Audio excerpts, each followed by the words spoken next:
everyone and welcome to today's lecture which is about resilience. The objectives of my topic are: know the concept of resilience, identify the pathways to resilience, understand the models of resilience, know about the main concepts in resilience research, and identify the sources of resilience. Let us begin with the concept of resilience. Resilience is the key to a well-lived life. If you want to be happy, you need resilience. If you want to be successful, you need resilience. You need resilience because you can't have happiness, success, or anything else worth having without meeting hardship along the way. To master a skill, to build an enterprise, to pursue any worthy endeavor, simply to live a good life requires that we confront pain, hardship, and fear. What is the difference between those who are defeated by hardship and those who are sharpened by it? Between those who are broken by pain and those who are made wiser by it? To move through pain to wisdom, through fear to courage, through suffering to strength requires resilience. The benefits of struggling or being challenged, afraid, pained, confused are so precious that if they could be bottled, people would pay dearly for them. But they can't be bottled. If you want the wisdom, the strength, the clarity, the courage that can come from struggle, the price is clear. You have to endure the struggle first. Resilience is distinct from mere survival and more than mere endurance. Resilience is often endurance with direction. Resilience is the magic bullet that everyone wants to acquire. Our teachers won't put it into the curriculum.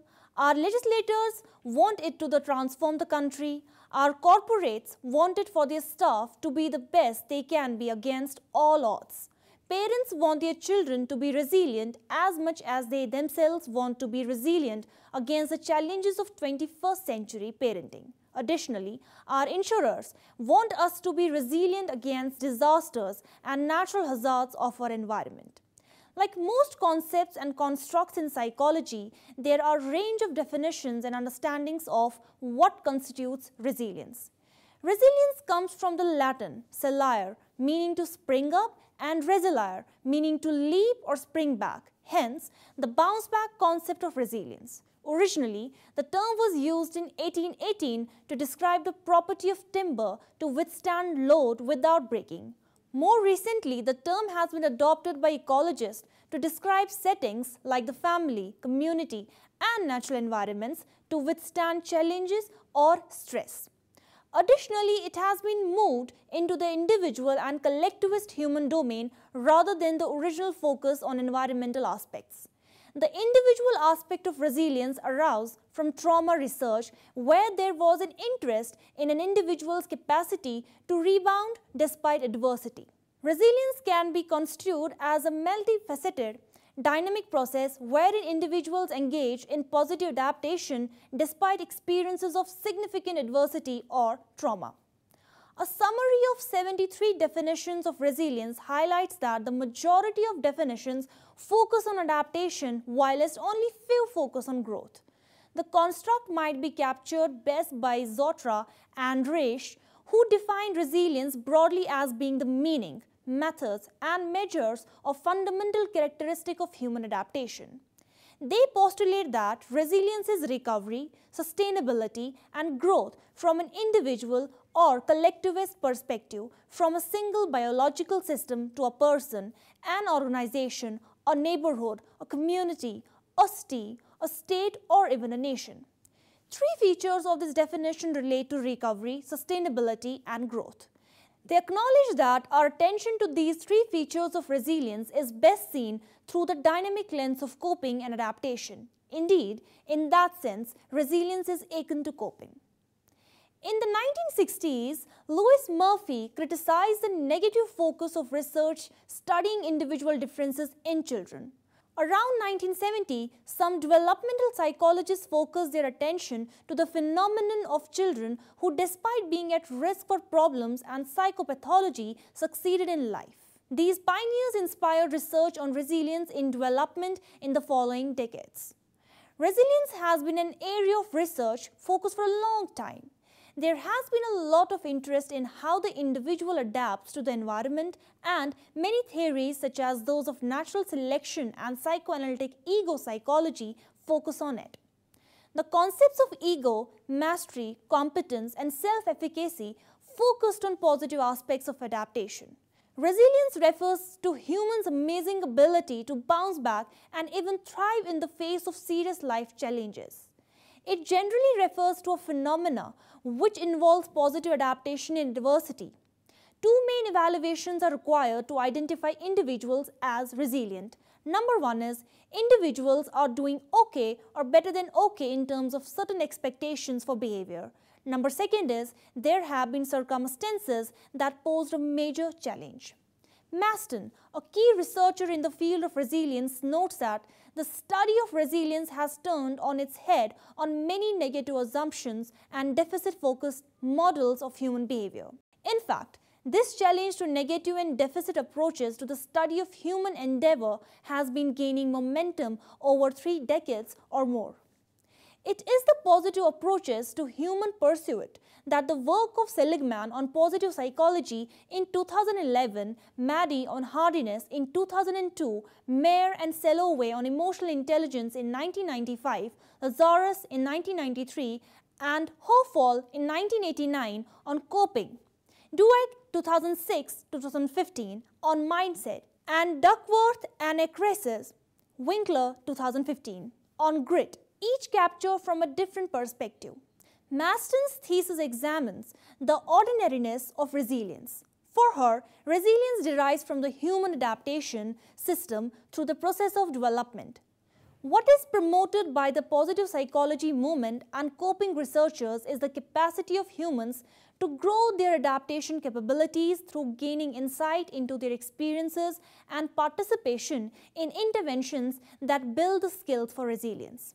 As resilience has come into the lingua franca, it has required a range of meanings that are best captured by Maston.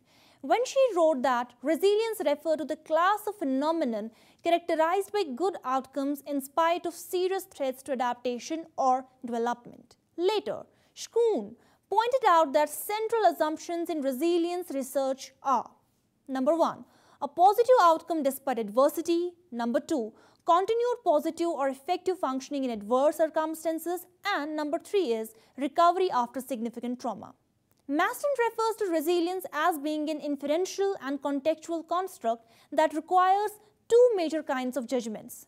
The first judgment focused on the threat or risk of the inference, and the second involves a criteria by which adaptation or developmental outcomes are assessed. This approach is consistent with the appraisal process in the coping literature, whilst evaluating outcome is a more feature of resilience research. For Maston, resilience doesn't come from rare or special qualities, but from everyday magic or ordinary normative human resources in the minds, brains, bodies of children, in their families and relationships, and in their communities.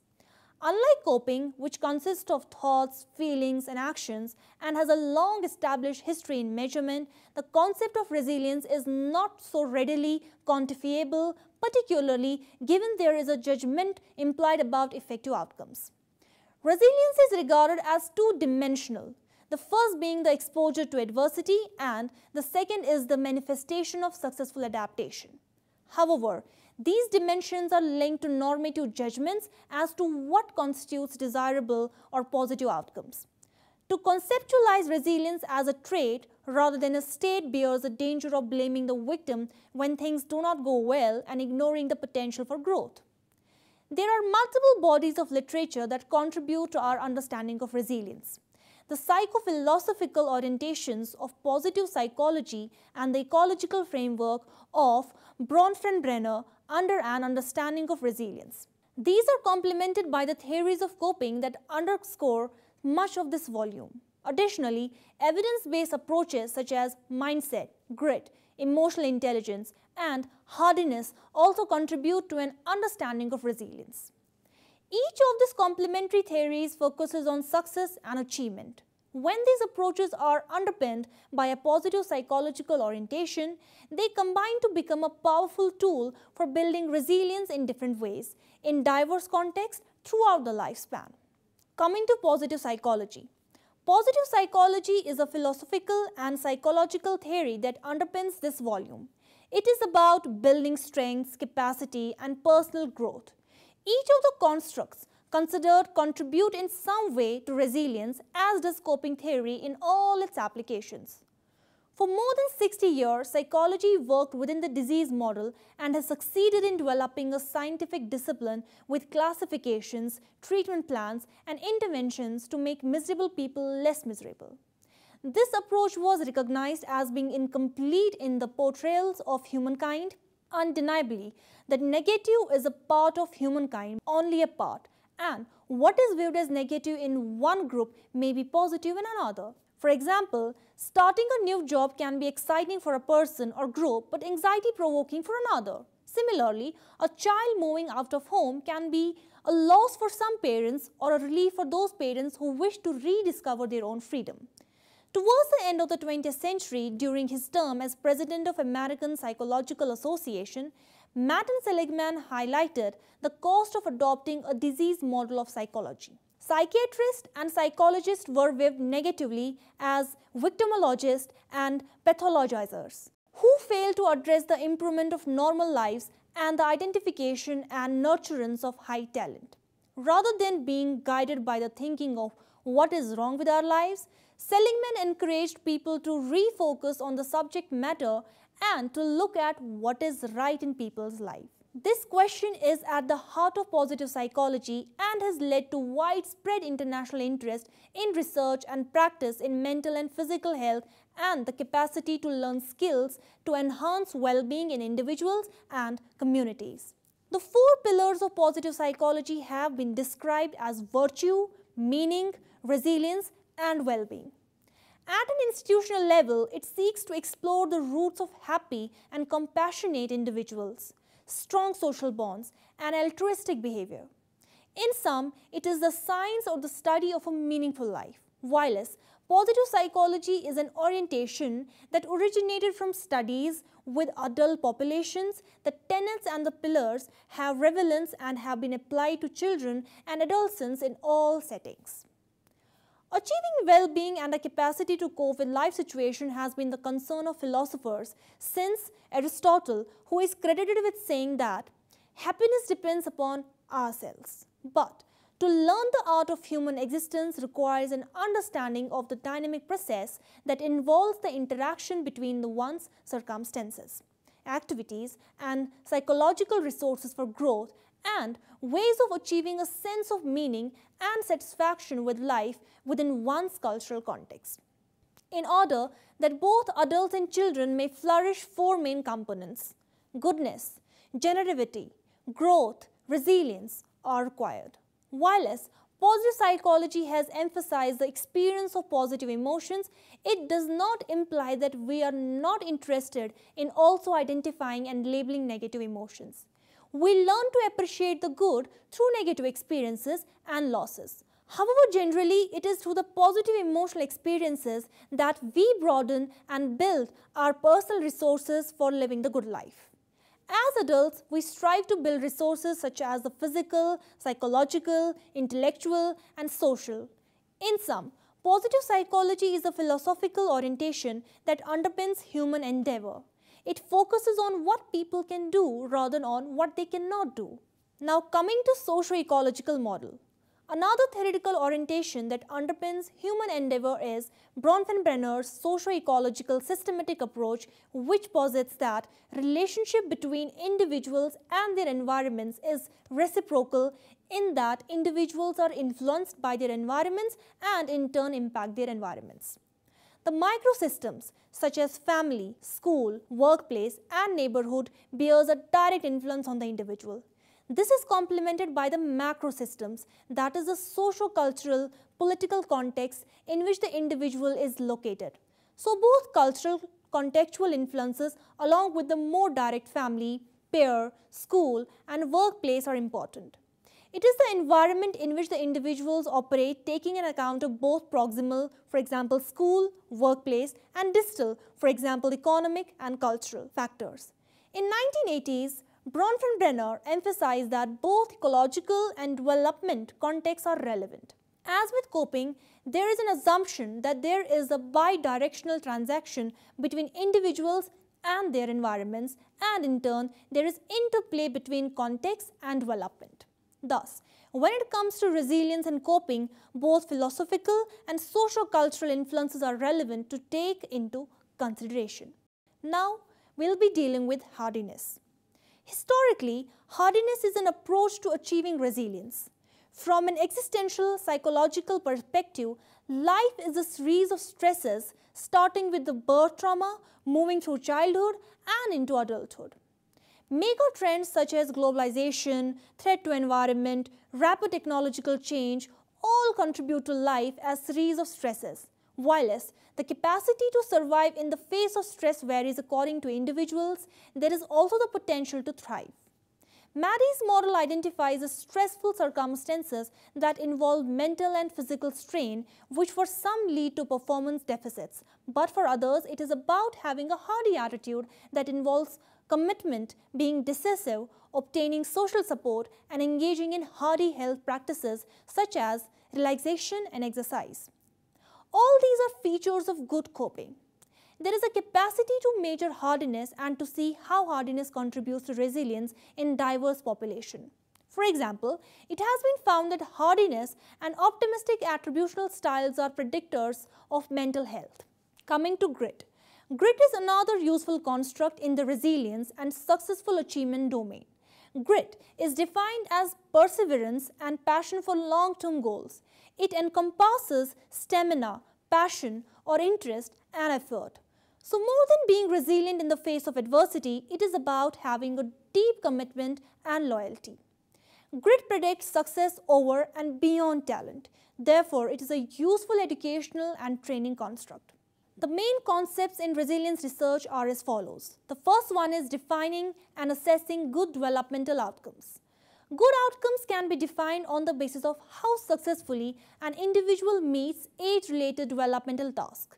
Developmental tasks are the expectations of the society for the behavior of children at different ages and situations. One of the ongoing debates with respect to resilience is whether the criteria must involve good internal adaptation as well as good external adaptation.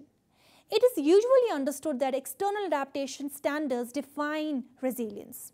Another debate relates to whether to expect resilient children to function just fine or better to excel. In studies of resilient children and youth, the following are assessed in terms of good outcomes: academic achievement, conduct, peer acceptance, and friendship, normative mental health, and involvement in age-appropriate activities. Most studies focus on multiple indicators of good functioning and not just one. Defining threats to good adaptation. Various threats to individual functioning and development have been identified: premature birth, divorce, maltreatment, poverty, homelessness, and traumatic experiences due to disasters. Initially, researchers focused on a single indicator to define risk, but later there was a shift to studying cumulative risk. There are two major forms of cumulative risk assessment: risk indices and stressful life experiences scores. Cumulative risk scores add the number of risk factors present in child's life. Life stress scores add up the number of negative life experiences during that time. Now coming to assessing assets, resources, and protective factors. Assets, resources, and protective factors have been studied in resilience research. Assets predict better outcomes for good adaptation. Resources refer to the human, social, and material capital that is used in adaptation. Protective factors are the qualities of persons or the situations that predict better outcomes under high-risk conditions. Resilience research has also been conducted on disadvantaged youth. Bunker and his colleagues in 2003 identified a resilient group and a non-resilient group of children. They found that resilient children had no clinically significant mental health symptoms and showed generally positive functioning. Resilient youth showed higher levels of intellectual competence and self-esteem. Resilience was found to be linked to the number of negative life events and to chronic life stress. Now, non-resilient children had suffered more negative life events. Self-regulation was also found to be the most powerful predictor of resilience. Coming to sources of resilience in adulthood and later life. Many factors which contribute to resilience in childhood also contribute to resilience in later life. Riff and her colleagues have provided a very extensive model of resilience and well-being. Research has shown that the following 6 dimensions are predictive of resilient responses in the face of adversity. First one is autonomy. It is degree of control over one's behavior, which is indicated by the internal locus of control that an individual possesses, that not only helps in regulating behavior but also results in experience of autonomy. Those who possess autonomy have ability to assess themselves based on the criteria set by them and not by others. The reliance on their beliefs gives them a higher degree of independence with less impact on self-perception based on the standards set by others. The high level of autonomy is marked by self-determination, independence, and ability to resist to social pressures which influence the thinking and actions of a person. They have the inner strength to regulate their behavior, while as those who possess low autonomy are concerned about the demands as well as evaluation by others, whose judgment influences their decision-making and influences actions and thoughts. Personal growth. In order to be efficient, fully functioning and to attain the state of self-actualization, there is a need to develop as well as and expand the self, which is determined by the ability of personal growth. The growth of self is a progressive task based on different aspects of life and is a product of solving problems that helps in sharpening of talents and expansion of abilities. The personal growth leads to development, whereas depleted level is associated with deterioration. It is the dimension associated with eudaimonia. Those who have strong personal growth perceive themselves as developing and act towards growth through expansion of experience, which helps them in identification of potential and helps them to improve by recognizing their self and using their knowledge effectively to change in better way. Those with weak personal growth have a feeling of stagnation and fail to work towards improvement and feel bored and disinterested in life and activities of growth. Environmental mastery. It means having control over the actual and imagined environment through physical or mental means. The higher degree of control reflects environmental mastery, while as lower level of control is expressed through inability to successfully control the environment. The interactions with environment and a variety of situations help a person to adapt to the demands. The diverse interactions lead to control over complex environment and life situations and the available opportunities. Those who possess high environmental mastery are competent in controlling complex array of external activities and are able to adjust and make environment work according to their needs and values. Those who score low have difficulty in maintaining everyday affairs, adapting to surroundings or use of opportunities, and experience low control over their environment. Purpose in life. It is the subjective perception of the significance of one's existence and includes both settings as well as reaching of goals, which leads to appreciation of life. It is one of the determinants of mental health and creates direction in life which eradicates despondency. One with proper goal can only strive for success, and it also acts as an indicator of maturity. Those who have strong purpose in life are goal directed and find their present and past meaningful due to the aims and objectives they have. They have a long, strong belief in the purposefulness of their life. Those having weak purpose feel that their life is meaningless because of absence of goal and find their past to be futile, and they carry this feeling to their present and future. The sense of lack of direction drives them an impression that life is meaningless. Self-acceptance. It is the most important component of resilience, mental health, as well as optimal functioning. When self-acceptance takes place in positive perspective, it creates positive attitude and leads to life satisfaction. Those who score on self-acceptance have positive attitude towards themselves that leads to acknowledgement as well as acceptance of reality in the form of both negative and positive aspects of life, leading to a satisfaction from previous life. Low self-acceptance leads to dissatisfaction from present and past life. The wish to be different than what really one is leads to disappointment as well as denial. Positive relations with others. The long-lasting and trustful relationship and the sense of belongingness is based on the development of positive relations with others. The adoption of a relaxed and a calm approach while interacting leads to the development of strong bond and exhibit a sense of maturity. The good relation result in understanding others and eases out life, while as poor relations result in frustration. Those who experience strong positive relations enjoy warm, satisfying relations and a sense of concern about the welfare of others. Their relationship is marked by empathy and affection and a profound understanding of the sense of human relationship. Those who share weak relations have difficulty in establishing and maintaining relations, due to which they establish a few close, trusting relations, because of which they remain isolated and frustrated and find it hard to compromise and sustain relations. This brings us to the end of the topic. Thanks for watching.